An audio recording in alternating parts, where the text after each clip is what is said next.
질병의 인계치 한번 볼까요? 질병의 인계치는 유전자 교정하고 미생물 기능을 한번 살펴보려고 합니다. 자, 유전자 교정을 볼까요? 최근에 유전자 교정을 시켜주는 아주 위대한 도구가 개발됐죠. 다 같이 시작. 교정 이름 알아두셔야 돼요. 크리스퍼 유전자 가위입니다. 최근에 2단계 유전자 가위가 개발됐는데 이거는 여러분이 책상에서 이제는 컴퓨터 쓰듯이 할 수 있는 수준이에요. 즉, 세계 어디서나 유전자 교정의 가위를 들고 세포와 유전자들을 마음대로 조정할 수 있다는 거예요. 세계 어디서 지금 무슨 물질들을 어떻게 만들고 있는지 아무도 몰라요. 그 정도로 쉽게 지금 되고 있는데 이것도 마찬가지로 유전자 가위를 가지고 만든 결과들입니다. 한번 보세요. 맞춤형 아기를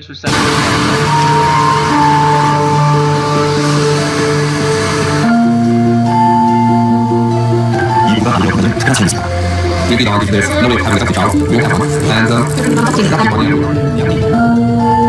그러나 그들은 입양 대신 건강한 아들을 낳았습니다. 어떻게 된 일일까요? 입양하지 않고 결국 아이를 낳는데 케미 씨는 샤라코마이투스라는 유전병을 앓고 있습니다. 유전병이 있었습니다. 유전자 이상으로 운동신경과 감각신경이 손상되는 병입니다. 심하면 발과 손의 근육들이 위축되고 힘이 약해지며 모양에도 변형이 옵니다. Unfortunately, there's no cure for it, there's no medication to keep it under control, there's nothing you can do. It just slowly progresses, it gets worse. You end up not being able to walk like my father was. You end up not being able to do common tasks like 윤리적 논란으로 배아 단계의 유전자 진단을 제한하는 나라가 많기 때문입니다.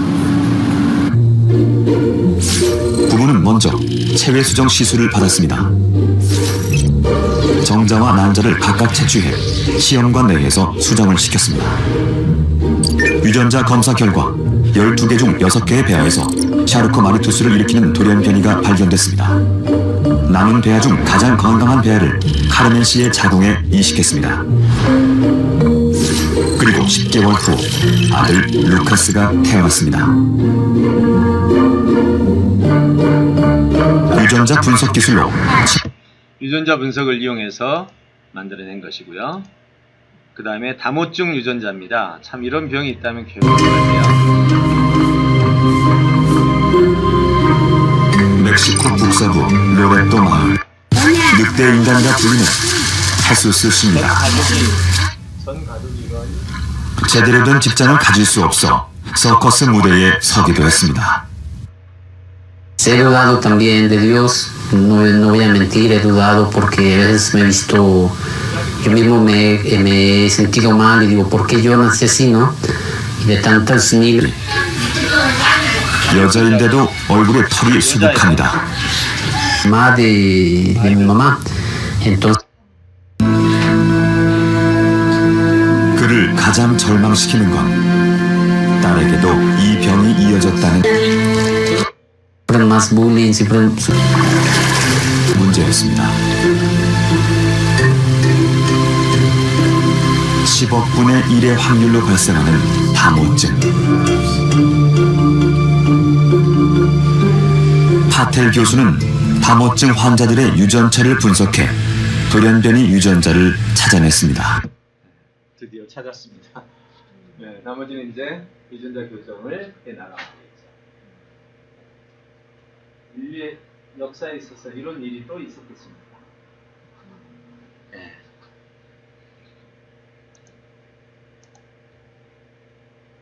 이제 유전자 교정은 인류의 미래를 신의 언어 유전자를 알게 된 우리 인류.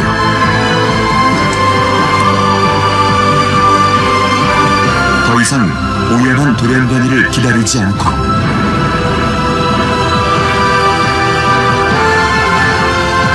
스스로 몸을 디자인하는 미래가 이미 시작됐습니다.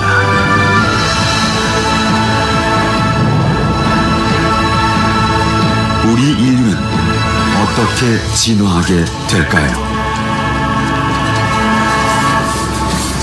There's no excuse today. It's not nature did this to us. It's increasingly we chose to do this to ourselves. And And we need to discuss these things. We need to educate people on the power of life sciences because it truly gives us a tremendous.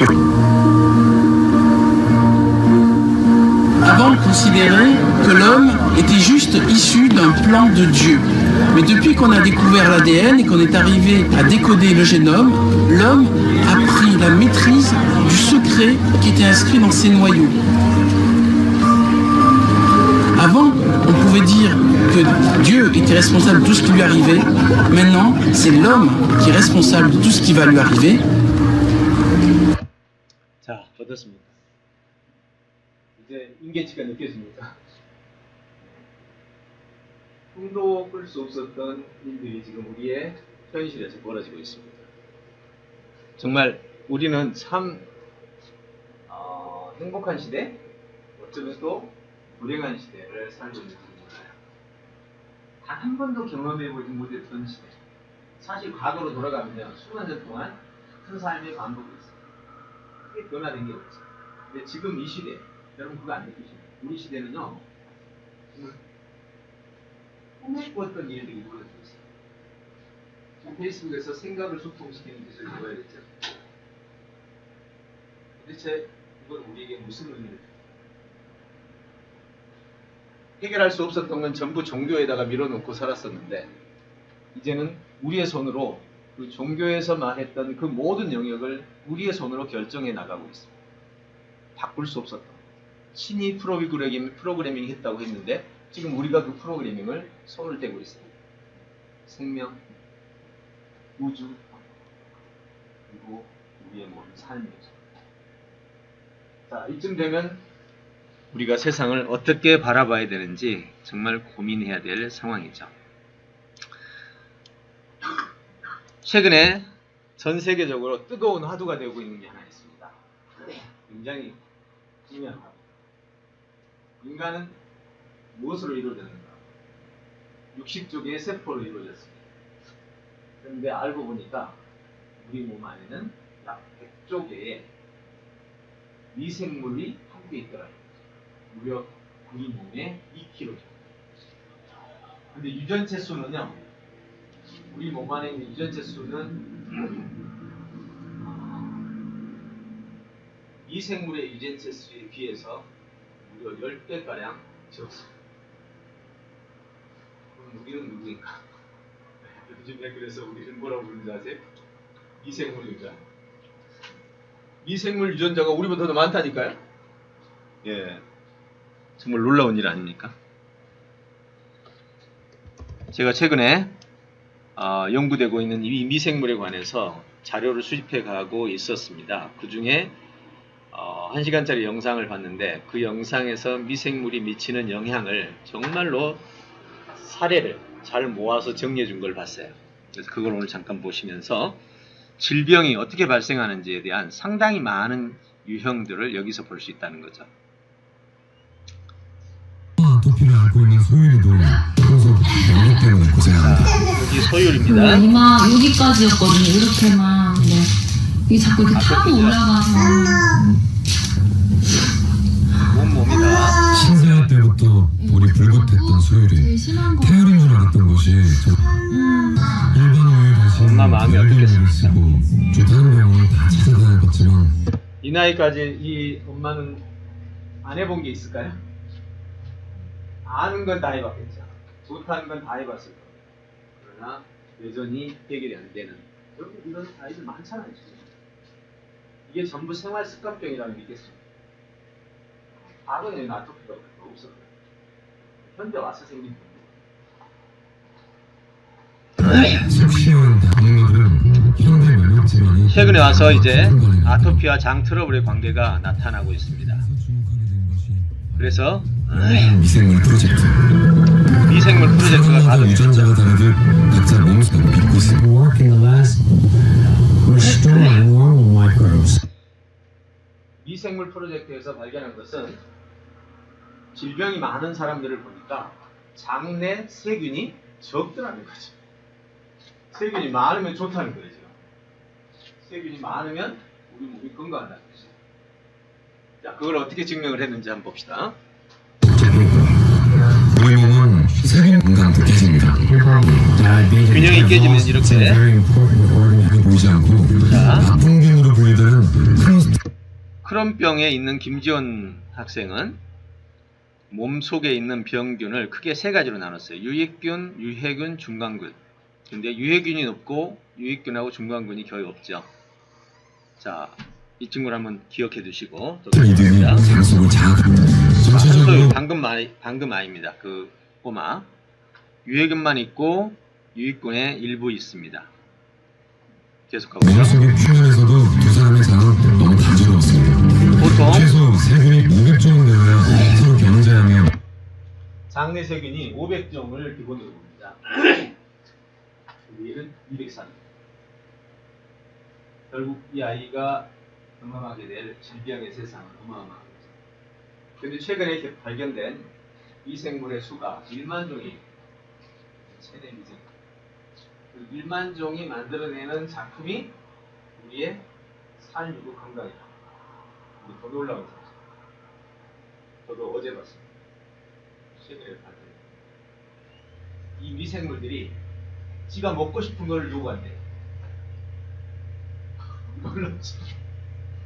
지가 먹고 싶은 영양소가 있는데 미생물이 만종이잖아요. 종류가. 그러니까 각각 미생물들이 먹고 싶은 게 있을 거 아니에요. 각각 분해하는 효소가 달라요. 그래서 예를 들어서 고기류가 들어오면 얘가 좋아. 식물이 들어오면 얘가 좋아. 어떤 식물은 얘가 좋아. 이렇게 미생물들마다 먹거리가 다른데 지가 먹고 싶은 게 안 들어온다. 그러면 단백질 신호를 내보내가지고 뇌로 보내. 어차피 장내에 있는 물질은 뇌로 전달이 돼. 그럼 뇌가 그걸 받으면 그 물질을 먹고 싶어하는 식욕이 생깁니다. 이야. 그러니까 우리 몸엔 지휘자는 미생물이야. 그래서 살찌는 사람들이 주로 이 살찌는 음식을 먹고 싶다는 신호를 보내는 미생물들에 의해서 계속 먹는데. 참. 이제 다 밝혀지거든요. 아주 실험된 결과들이 하나씩 나오는 데이터들인데 정말 놀랍잖아요. 근데 이 아이들은 지금 미생물 수가 작잖아요. 영양분으로 볼 수 있습니다. 균 자체는 무엇보다 몸을 지켜줄 다양한 균들이 필요합니다. 그래서 이제 장 트러블로 문제는 어른들 몇 사람은 나성병인 유주 씨의 세균 상태입니다. 그 사람도 거의 그 생활을 못할 정도에 밖에 나가면 바로 장 트러블 때문에 막 설사가 생기고 복통이 생겨가지고 모두 나가지고 심각한 상태인데 유해균이 있지만 아예 여기로 유해균이 장을 장악한 거예요. 자, 그 다음 아주 그나마 좋은 이 사람은 조진철인데 이 사람 좀 괜찮죠? 그만큼 나쁜 균도 지나치게 많습니다. 비교해봤더니 자 스님들을 음식을 비교해봤습니다. 아무래도 건강한 장내 세균 스님들은 식물성 음식을 많이 먹으니까 조사를 해봤더니 건강한 대변을 보는 예. 스님의 장내 세균입니다. 어때요? 균형이 맞죠? 결국 음식물을 통해서 이 세균의 균형성이 맞춰진다는 걸 알 수 있습니다. 또 하나는 출산 방식에 따라서 신생아의 장내 세균 차이가 납니다. 자연분만과 제왕절개. 유익한 균이 없죠. 제왕절개. 여기도 없죠. 여기는 자연분만, 제왕절개. 아예 없죠. 그게 지금 세균의 차이입니다. 그래서 한 환자를 실험을 했습니다. 여기서 이 사람인데 이 사람이 아주 심각한 지금 질병에 걸렸는데 이 사람에게 장내 세균을 바꾸기 위해서 뭐라고 별걸 다 해봐도 안 됐어요. 그래서 이론상으로는 세균을 바꾸기 위해서는 다른 사람의 변이 있죠. 이게 변입니다. 변을 가져다가 먹인 겁니다. 그리고 3일 만에 화나버렸어요. 전 세계 어떤 사람도 못 고친 병입니다. 3일 만에 나와서 지금 인터뷰하는 장면 보세요. 언제부터 괜찮아요? 3일부터 좋아졌어요. 예, 부작용 없었나요? 없었어요. 집에서 편히 쉬었어요. 평생의 고통을 단 3일 만에 해결한 사례죠.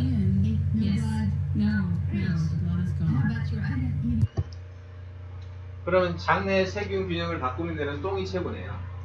사실 똥이 최고입니다. 그런데 문제가 있어요. 자, 우리의 장내 균형을 무너뜨리는 것은 그 근본적인 요인이 뭘까요? 저 먹는 식습관이야. 식습관인데 똥을 넣었다 칩시다. 근데 먹는 습관이 또 패스트푸드 먹고 고기 먹고 막 이렇게 한다면 얼마나 가겠냐? 결국 원위치로 돌아옵니다.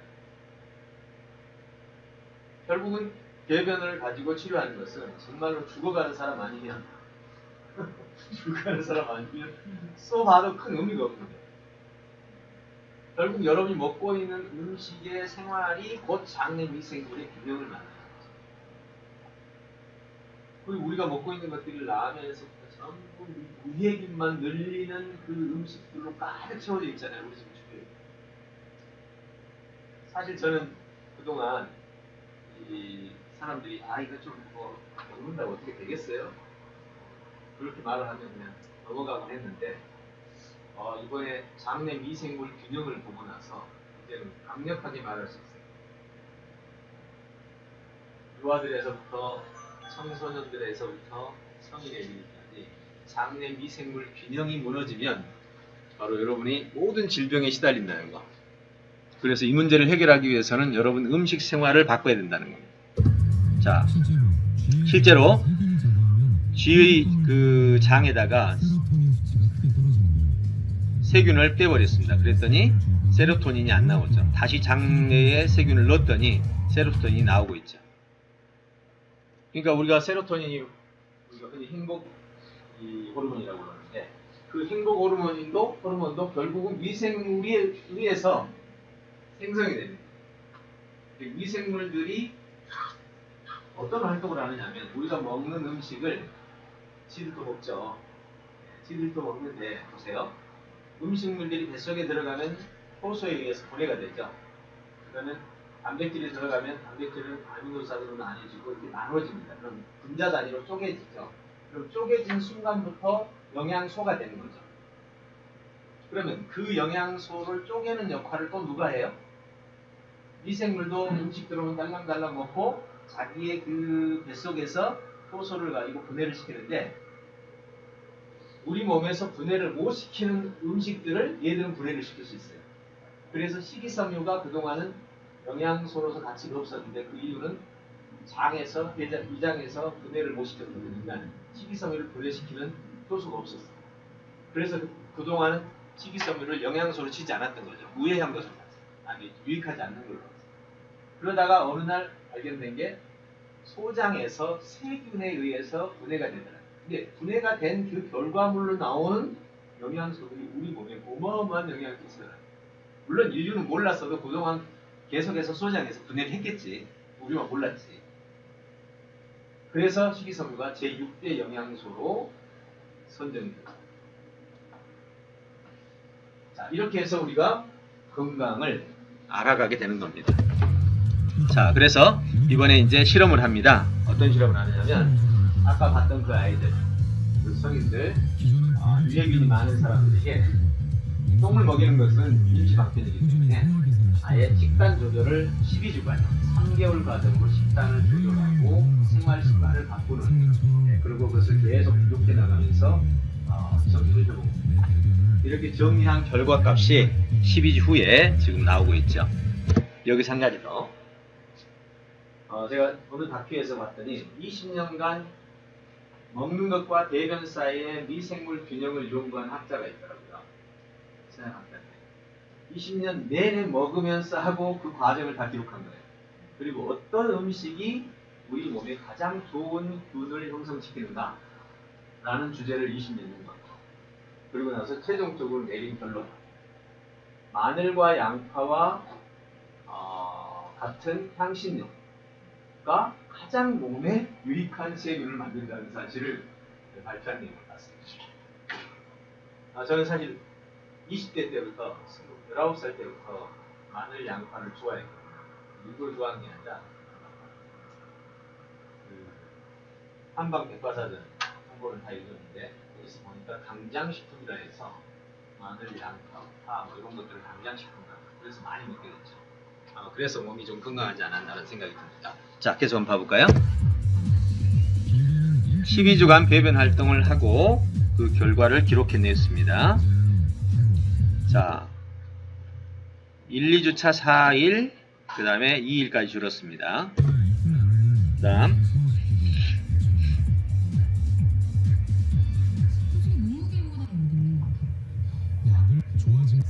자, 이거는 한소율이죠. 자, 한소율 봐보십시오. 아까 그 아토피 11일, 3일, 1일, 2일, 3일, 2일 거의 3, 4주차부터 바뀌기 시작해서 정상으로 돌아왔습니다.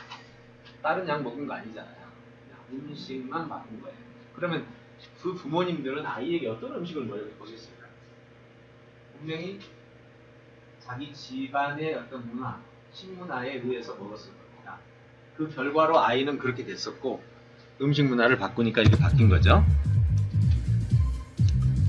예. 대단하죠. 장내 세균의 변화를 살펴보니까 프로그램을 흘리기 전과 후가 이렇게 바뀌었습니다. 네. 자, 보세요. 전 없었죠? 후, 전, 후, 전, 후. 야, 대단하죠. 한 12주 만에 이렇게 바뀐 겁니다. 그 아이는 지금 몇 년간 고생했어요. 수년간을 정말 끔찍한 고생 속에서 누가 더 고생했을까? 엄마 아빠가 더 힘들었어요. 근데도 못 고쳤는데 단 12주 만에. 자, 그래서 김주원 학생 기록한 내용입니다. 네. 이렇게 해서 복통 설사 비율이 없어졌죠.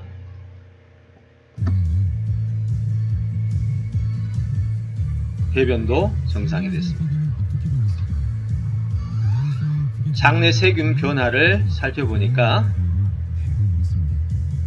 종의 수는 변화가 없는데 전후를 살펴보면 예, 전후 이렇게 바뀌고 있습니다.